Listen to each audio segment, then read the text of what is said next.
Hola, ¿cómo están? Bienvenidos. Mi nombre es Eliana Couso, soy matriculada en este consejo profesional, soy licenciada en Administración y además soy miembro de la Comisión de Estudios en Sustentabilidad de este consejo. Fundé una asociación civil que se llama Aluisa y también conduzco un programa de radio que se llama Voz Animal en la radio de la Biblioteca del Congreso Nacional. Hoy vamos a estar compartiendo, junto a mi compañero, algún contenido, un poco de información al respecto de la familia multiespecie, su vinculación con la RSC, Responsabilidad Social Corporativa, así que esperamos que sea de su interés. Bueno, me presento, mi nombre es Juan Pablo Junger, yo soy abogado, soy miembro de Aluisa, soy subdirector del Instituto de Derecho Animal del Colegio Público de Abogados de la Capital Federal. Y también soy conductor, junto con Eliana, de Voz Animal que se transmite en la BCN Radio. Bueno, Eli, si te parece, empezamos a contarles lo que tenemos para transmitir. Así es. Agradecemos, en primer lugar, a las autoridades del Consejo por abrir este espacio para que podamos compartir esta información y esperemos que sea de mucha utilidad. Bueno, en primer lugar, lo que nosotros quisimos con esta presentación es empezar a reflexionar, empezar a pensar en otros tipos de familia, por así decirlo, fuera de la familia tradicional, y son estas familias que tienen incorporado algún miembro de otra especie y cómo de alguna manera el sector privado se puede ir adaptando o no tanto a esta nueva realidad. Por eso nos parece interesante que primero definamos de qué estamos hablando cuando vamos hablando de familia multiespecie, porque si bien por ahí lo escucharon nombrar, en algún ámbito, por ahí en los medios de comunicación, no está tan claro desde cuál es nuestro punto de partida, ¿no? Y por qué es importante e interesante para los profesionales en ciencias económicas entender un poco sobre esta temática. En primer lugar, y fíjense que lo tachamos así como muy contundentemente, queremos destacar que no estamos hablando de mascotas, porque lo primero seguramente, y por una cuestión de imaginario colectivo, que nos viene a la cabeza es van a estar hablando de mascotas. No vamos a estar hablando de mascotas porque en el último tiempo ha habido una evolución y ahí, como mostramos en el material que trajimos, justamente la definición de mascota no es quizás ya la más acertada para los tiempos que corren, ¿no? Fíjense que hablamos de una persona, animal o cosa que sirve de talismán, que trae buena suerte, en una especie de sentimiento, digamos, de cosa que pertenece a un dueño, ¿no? Es del francés, el origen de la palabra es del francés mascotte. Por eso, de la misma manera que no vamos a estar hablando de mascotas, tampoco vamos a estar hablando de dueños. ¿Por qué? Porque estos animales que conviven con nosotros y que empiezan a formar parte de estas familias multiespecie, no tienen dueños, son parte de una familia. Y ahora vamos a ir viendo sobre qué argumentos nos apoyamos para sostener esto y de esta forma cómo se va avanzando hacia nuevos roles. Fíjense que también en la definición de dueño decimos que es una persona que tiene dominio, señorío sobre alguien o algo, ¿no? El amo de la casa respecto de sus criados. Estas son las definiciones de la RAE. Entonces, un poco aclarado este puntito, lo que sí podemos contar es que vamos a estar refiriéndonos entonces a los demás animales, a los que viven con nosotros, ya sea como animales convivientes.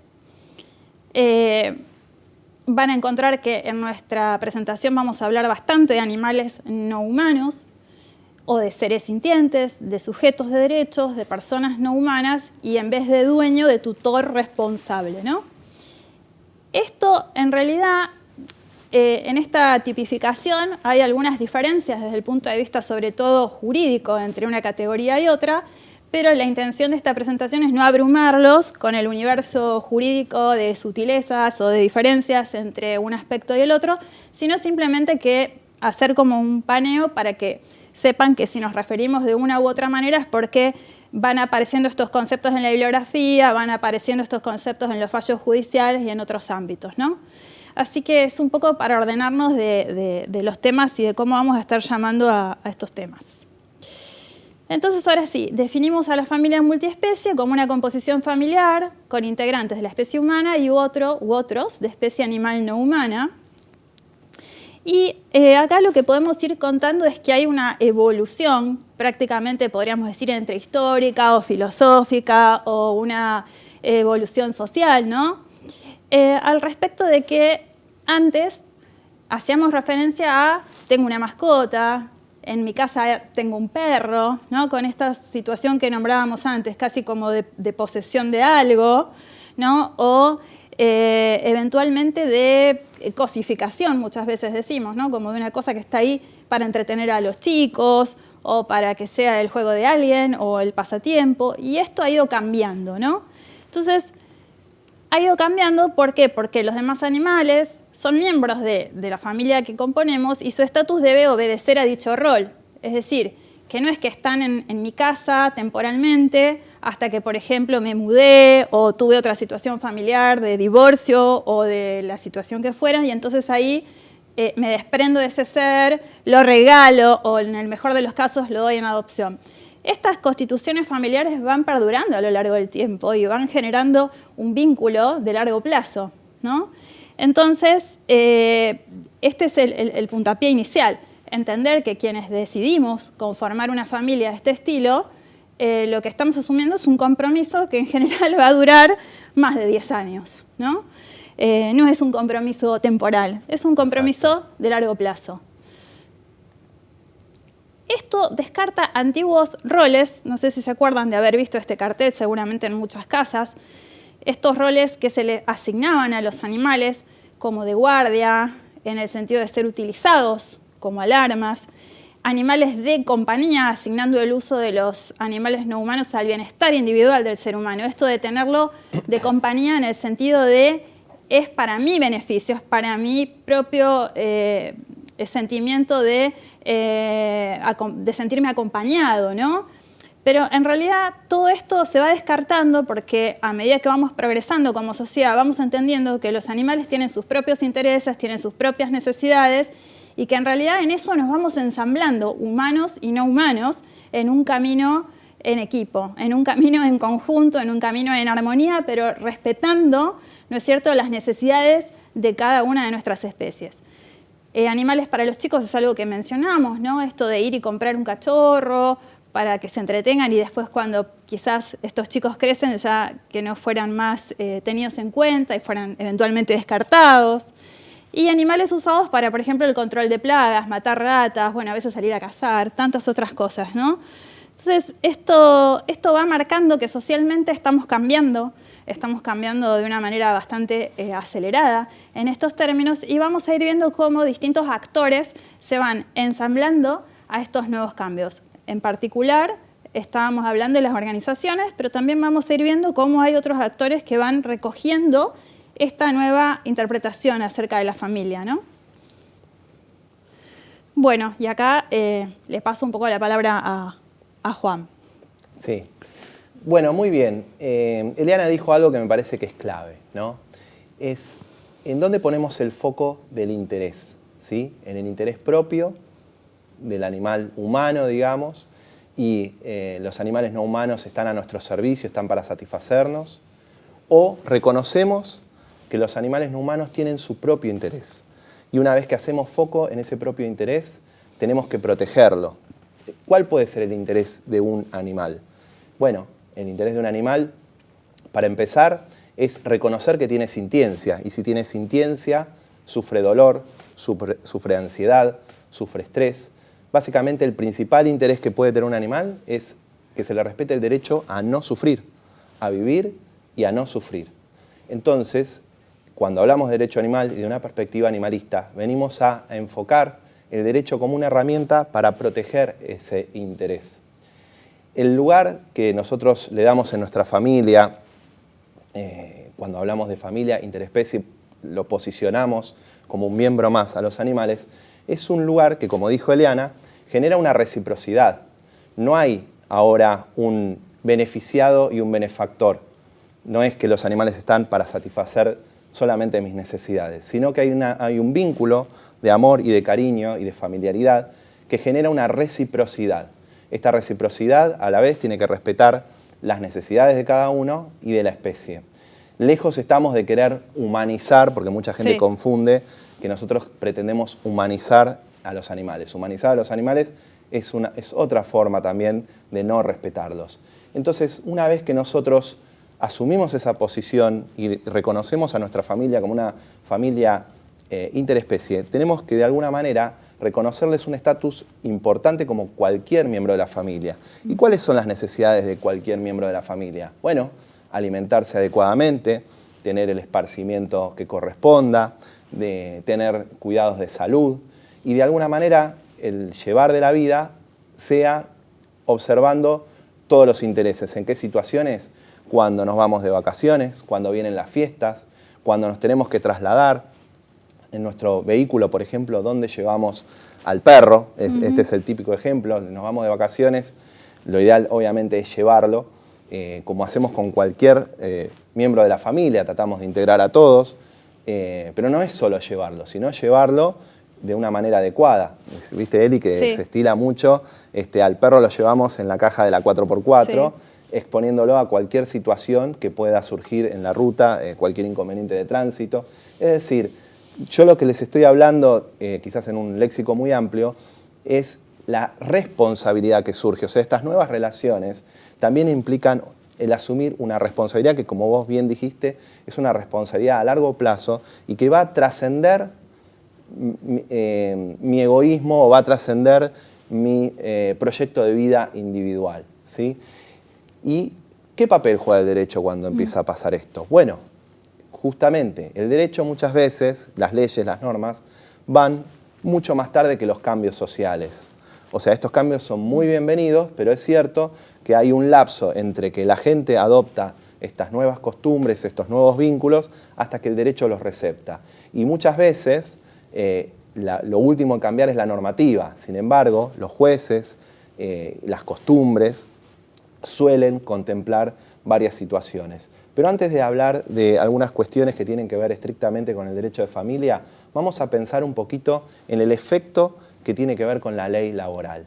Fíjense que la ley de contrato de trabajo de alguna manera recepta algunas necesidades que tengo con respecto a integrantes de mi familia, como ser otorgarme una licencia en un caso de un nacimiento, en el caso de un matrimonio, o otorgarme licencia cuando haya una situación de luto por el fallecimiento de algún miembro de mi familia. Bueno, nada de esto está recepcionado en relación a los animales al día de hoy. Y eso nos plantea un desafío, nos plantea decir, no solo somos declarativos al decir son integrantes de nuestra familia, sino que vamos a actuar como dicha situación y vamos a intentar que esto sea reconocido por la sociedad, que sea reconocido en nuestros ambientes de trabajo, y para eso necesitamos que las leyes laborales también tengan algún tipo de observación de eso. De eso estamos, la verdad, que todavía un poco lejos, pero es importante trazarnos nuestro camino. ¿Qué sucede con las cuestiones de familia estrictamente cuando se dan situaciones, por ejemplo, de divorcios, donde si estamos hablando de hijos humanos tenemos que prever quién va a tener la guarda, el cuidado personal de los menores? Generalmente la ley establece que es compartido, y en cuyo caso cómo se va a cuidar el vínculo del otro progenitor. Bueno, insisto, la ley nada prevé al respecto, pero sin embargo ya se dieron casos muy puntuales donde los jueces se vieron obligados a contemplar una necesidad social. Es decir, los jueces, por ejemplo, en el caso de dos perritos que se llamaban Popeye y Kiara, esto fue en septiembre del 2022, tuvieron en cuenta, y así lo dicen, que la justicia no puede mirar para otro lado y desconocer una realidad que ya está entre nosotros. Ante una situación concreta de divorcio de una pareja que luego de varios años y sin haber tenido hijos humanos decidió separarse, quisieron presentar ante el juez un régimen de comunicación para que ambos padres pudieran tener contacto o un vínculo adecuado con Popeye y con Kiara. Y el juez, al momento de analizar jurídicamente la situación, dijo, es cierto que nada dice la ley, pero tampoco está prohibido. Y hay un principio legal en lo que no está prohibido, está permitido. Y también dicen, además, como les decía antes, nosotros no podemos estar de espalda a lo que realmente está pasando en la sociedad. no daña los derechos de otras personas y por el contrario, y ahí sí viene la parte más interesante, este régimen de comunicación va a favor de los intereses de estos animales. Por primera vez quizás, o una de las primeras veces, en que la justicia pone el foco en el interés del animal. O sea, no solo homologa un régimen de comunicación de mutuo acuerdo de la pareja que se estaba concluyendo, sino que lo hace pensando en el interés de los animales, pensando y reconociendo esa sintiencia y esos sentimientos que nosotros dijimos que pueden ser de tristeza, de depresión, de ansiedad, por la separación, por extrañar, que el interés del animal es seguir en contacto con ambos. Con ambos. Y entre ellos, y además entre ellos. Entonces, realmente que eso consista en un fundamento jurídico, realmente es un gran avance y es una gran apertura al camino de un cambio legislativo el día de mañana.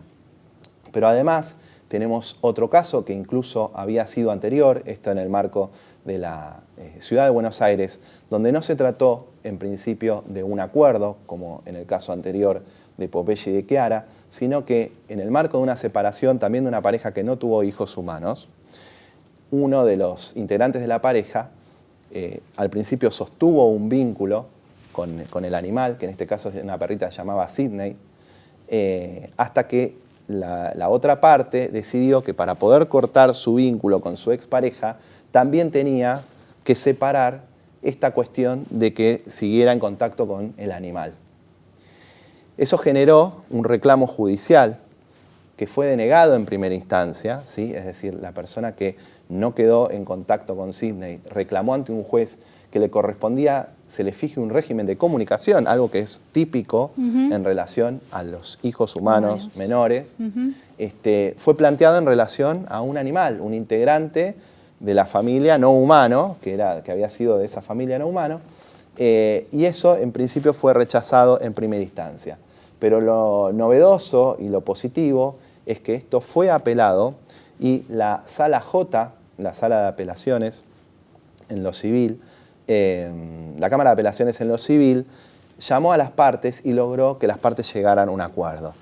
No sabemos cómo hubiese fallado, porque al llegar a un acuerdo la justicia no falló en este caso, pero sí lo homologó, es decir, que convalidó como un acuerdo jurídicamente válido establecer un régimen de comunicación con Sydney entre ambos integrantes de la pareja que se terminaba.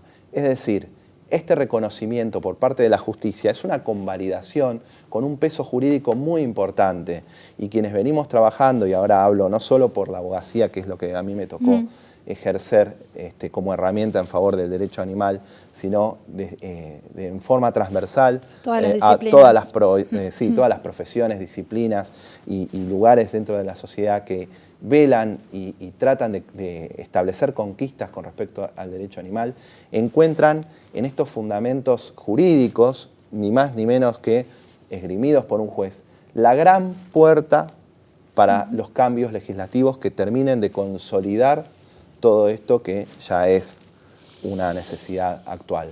Además, quienes hemos trabajado en violencia de género, por ejemplo, algo que está realmente muy en este momento aceptado y consolidado en nuestra sociedad como uno de los importantes temas a considerar y a cuidar, la violencia de género, que de alguna manera en general arranca o se establece en círculos familiares, es la misma violencia que también sufren los animales, porque también es una forma de violencia doméstica, maltratar y someter a los animales, ya sea por venganza con respecto al otro y demás, y se han conseguido incluso hasta extender perimetrales en favor de los animales, como es su caso, o muchas veces también se han establecido la necesidad de que los refugios para las víctimas de violencia de género puedan también no solo recibir a los hijos humanos, sino que también la posibilidad de que reciban, claro, a los animales. Muchas veces los animales son el impedimento para que una persona decida salir de ese círculo de violencia por miedo a dejar el animal a merced del violento. Así que muchas veces nos hemos sentido y nos han tratado como loquitos que traían ideas nuevas e revolucionarias, imposibles de ser quizás como extremistas e imposibles de ser receptadas o constituir cambios sociales, y quizás un día un juez o una sentencia termina convalidando los mismos argumentos que vos decís desde hace 15 años. Así es. Bueno, entonces para continuar nos tendríamos que preguntar cómo van a ser las organizaciones y nosotros como profesionales en ciencias económicas apuntalándolas, asesorándolas o guiándolas para estar a la altura, ¿no?, de todos estos cambios sociales que se están generando, tanto en Argentina, porque si bien estos casos son argentinos, hay otros antecedentes también en el resto del mundo, ¿no?, incluso más, en algunos lugares menos, pero bueno, en ese sentido estamos. Si a todo esto le agregamos un dato, que es la encuesta de hogares, anual de hogares, la del 2022, fíjense que solo en la ciudad de Buenos Aires, que es justamente el lugar en donde tiene injerencia este consejo, la cantidad que tenemos de animales convivientes solo de la especie perro y gato, ni hay que hablar de si hay alguna otra especie conviviente. Es un dato muy importante porque esto significa que muchos de nosotros tenemos conformados estos hogares multiespecie. Entonces, lo que nosotros estuvimos pensando es que es muy interesante empezar a analizar el rol que va a tener todo esto a la hora de repensar estrategias o de repensar la relación con el capital humano de las organizaciones. Y dijimos, bueno, ¿por qué no? Si a la fecha hay políticas de flexibilidad en las organizaciones para las familias que tienen o niños pequeños o que tienen situaciones especiales, ¿por qué no empezar a reflexionarlas y a pensarlas para las familias multiespecie? Entonces, lo que hoy traemos es solamente un disparador, ¿no? Esto, de por sí, cada punto hay que analizarlo caso por caso y sector por sector y de acuerdo a la naturaleza de los puestos y demás. No es algo universal, pero es una guía para que empecemos a despuntar estos temas y a pensarlos en equipo, desde las profesiones. Cuando hablamos de espacios laborales flexibles, por ejemplo, ¿no? Hoy los espacios de coworking, los que trabajan en algún espacio de coworking de la ciudad, van a encontrarse que en casi todos, o en la mayoría, en una gran parte, pueden ir acompañados con sus familiares, ¿no?, que son de otras especies. Entonces, esta flexibilidad en los espacios va a traer aparejado una serie de beneficios que ahora los vamos a comentar, que esto está como bastante ya estudiado y que sería muy deseable que otros se sumaran y que empezaran a acoplarse, ¿no?, a esta ola. Pero también dentro de otras políticas podríamos pensar en algo que ya dijo Juan, que son un poco analizar si se pueden establecer licencias específicas por enfermedad o por pérdida. Esto sería el duelo del animal conviviente. Esto puede parecer que dé vértigo solo de leerlo, como extraño, pero si buscamos, ya hay antecedentes en Colombia y en Argentina ya hay un proyecto de ley que pretende de alguna manera empezar a regularlo y empezar a establecer parámetros, con lo cual lo más avanzados que podamos estar, ¿no?, a nivel individual, lo más rápido que vamos a llegar a cumplir con estas metas. Los subsidios por enfermedad, también fomentar la adopción de animales en situación de calle o rescatados, entre otras. Entonces, como no tenemos tiempo de desarrollar todas, vamos a pensar en una o dos. Y bueno, quizás después hacemos una segunda parte de esta charla o podamos seguir pensando en otras. Respecto de los espacios laborales, flexibles, encontramos en la bibliografía algunas conclusiones de estudios que se hicieron. Y la primera, fíjense, que es que a mayor cantidad de prácticas pet-friendly, mayor identificación de los empleados con la organización, lo cual conduce a más altos índices de bienestar psicológico y satisfacción de vida. Es decir, esta cuestión se analiza muchísimo desde los beneficios sociales en el ambiente laboral que trae aparejado incorporar estos espacios flexibles, desde la identidad de marca, desde mejor clima, que las encuestas de clima salgan mejor, bueno, un montón de cuestiones. Ahí tienen citado el artículo de donde lo pudimos extraer como conclusión. También que los empleados trabajando en organizaciones pet-friendly están significativamente menos estresados, que quienes trabajan en organizaciones con política de prohibición. Y esto incluye tanto a los que van al trabajo con sus animales como a los que no, pero sí resultan beneficiados del clima que se genera en estos espacios. Entonces, solamente y a modo de pregunta, ¿se cuenta con este tipo de espacios? ¿Están adaptados estos espacios? ¿Habría que pensar en adaptarlos para poder llevarlos a la oficina? Tienen espacios para también la distensión, para esto de cuando tenés que, viste, ir a tomarte un café, en vez de que sea ir a tomar el café, te vas a dar una vuelta y salís un poco del lugar. Y son incluidos los ANH, estos por animales no humanos, en los eventos familiares promovidos por la organización. Bueno, hay un montón de cosas que nos podemos preguntar y que se pueden empezar a trabajar para incluirlas en la agenda. Estos beneficios de los espacios laborales flexibles, que son en principio analizados desde el punto de vista de beneficiosos para los seres humanos que trabajan ahí, también tienen que hacerlo para los animales. Claramente, es lo que nosotros perseguimos, ¿no? Y entonces acá lo que encontramos es, haciendo este trabajo, es que el 21 de julio se estableció como Día Internacional por esta organización que se llama Pet Sitter, el de lleva a tu perro al trabajo. Take your dog to work today, es algo así el nombre, ¿no? Es la finalidad de sensibilizar a las empresas y a las organizaciones a permitir que ese día los empleados puedan llevar a sus perros, mejorando así los niveles de productividad, estimulando la creatividad, disminuyendo el estrés laboral. Pero también está orientado a promover las adopciones de perros sin hogar. Fíjense que todo el tiempo hacemos mucho hincapié en no comprar, en la no compra, sino en la adopción responsable. Esto se está realizando y la idea es que sea extensivo en otros países y en otros modelos de organizaciones. Bueno, acá lo que hicimos fue un poco citar algunos antecedentes de las licencias remuneradas por luto debido a la muerte de un animal de compañía en Colombia. También encontramos en otro artículo los fundamentos que justifican el reconocimiento de una licencia laboral por enfermedad grave o accidente grave de los animales de compañía en el ordenamiento peruano. Y acá hay un tema, ¿no? Que es que esto es una realidad y está pasando. Son miembros de la familia, pero lo son para todo. Lo son para lo bueno, lo son para cuando no están bien también.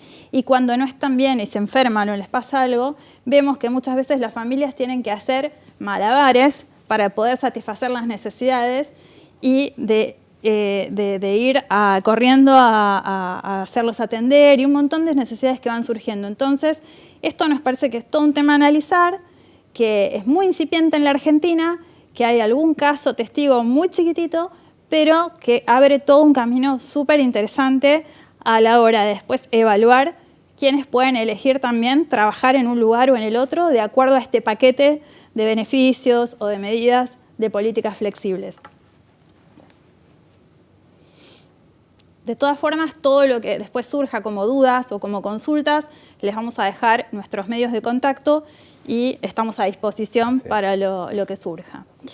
Entonces, a modo de resumen, un poco de los beneficios de estas políticas flexibles son que mejoran el clima, los empleados empatizan con la marca, es decir, se identifican más con la organización, se mejora la retención del talento y mejoran también los niveles de rotación del personal, es un atractor del talento, coopera a nivel social al consolidar el concepto de familia multiespecie, fundamentalmente al que se consolide este paradigma desde el sector privado, y de esta manera los derechos de los animales que conviven con nosotros, que son eventualmente, como decíamos, si se enferman a ser cuidados y frente a todas las otras eventualidades que nombramos. Contribuye al equilibrio familiar frente a situaciones de enfermedad, emergencia o duelo y que no todo se vuelva un caos familiar. ¿Cuántas veces hemos escuchado que quieren adoptar, que quieren agrandar la familia y que no pueden porque trabajan 8 horas y se van 8 horas y no pueden, no tienen con quién dejar y el paseador y es todo un lío? Bueno, esto es una realidad que está pasando, entonces estamos invitando a todos a que pensemos cómo lo podemos lograr. Pese a que la normativa no recoge derechos expresos para las familias multiespecie, tal como les explicó Juan desde el derecho, las organizaciones pueden incorporar este nuevo paradigma y lo pueden anticipar, ¿no? Antes de que aparezcan las leyes, entonces. Ya que presenten esta jurisprudencia de la cual les trajimos hoy, que compartimos, lo pueden empezar a establecer en sus agendas y crear políticas flexibles con todos los beneficios que trae aparejados para las organizaciones, para los empleados y para los ANH en general. Bueno, les agradecemos un montón, es un honor para nosotros estar en la Semana de la Sustentabilidad con este tema. Esperamos que les haya gustado y las dudas, las preguntas, las consultas, las quejas están ahí en nuestros perfiles si nos quieren enviar algo. Así es, muchísimas gracias. Gracias.